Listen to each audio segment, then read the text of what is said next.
Hello and welcome back. This is an addendum to the previous episode which you must watch before this one on the brief history of Christianity. Most people in the Western world are familiar with two types of Christianity, Protestant and Catholic, and are sometimes surprised to discover a third in the form of the Eastern Orthodox Church. But there is another.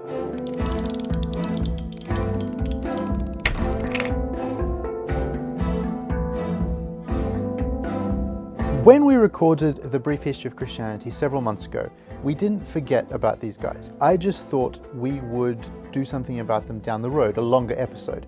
But since we recorded the first one, a number of people have pointed out that there is a glaring omission and that we need to tell this story. You've watched the last one and you know how quickly we covered 2,000 years of history. So expect the same now. If you're here trying to find out about the Monophysite controversy, about Nestorianism, about what happened at Chalcedon, about everything that's happened in the Coptic world, this is not that video. Maybe down the road, this is going to be quick. So we're back in time in the 5th century. Christianity is an established religion. There have been councils, there have been discussions. The Bible is basically ratified and Christianity is now dealing with more complex questions. Not the kind of questions you might ask in an average Bible study, but the kind of questions you might ask in a philosophy class. These are deep, complex themes.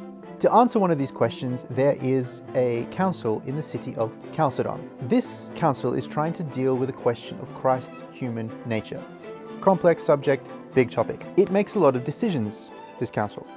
And not everyone present agrees, and a number of jurisdictions break away from the main body of Christianity. These jurisdictions quickly become collectively known as the non-Chalcedonian churches, the churches that do not align themselves with Chalcedon. These jurisdictions have stuck together and remained relatively unchanged ever since, and they exist today.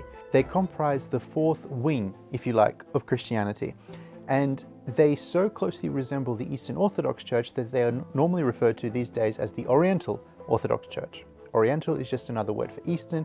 Eastern was already taken by us, so Oriental is them. While the Oriental churches are all connected to each other, they're not connected to either the Western or the Eastern churches. They are on their own, separate.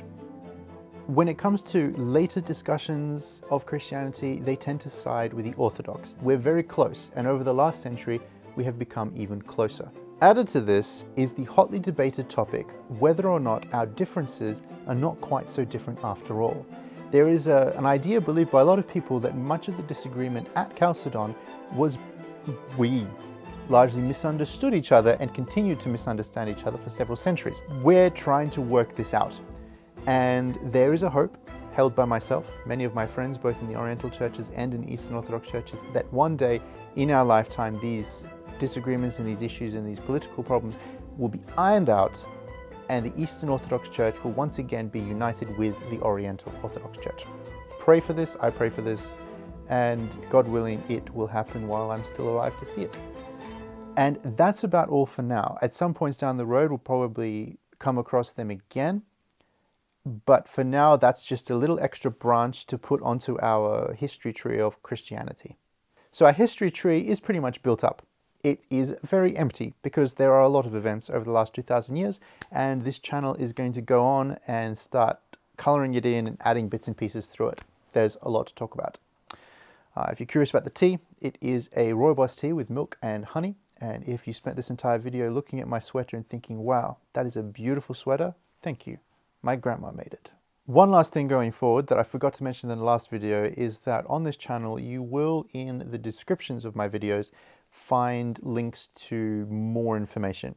My videos are going to be short and quick, but there will be links leading to long and intense and possibly boring, but still useful. So if you want deeper research, look in the description for links to more stuff.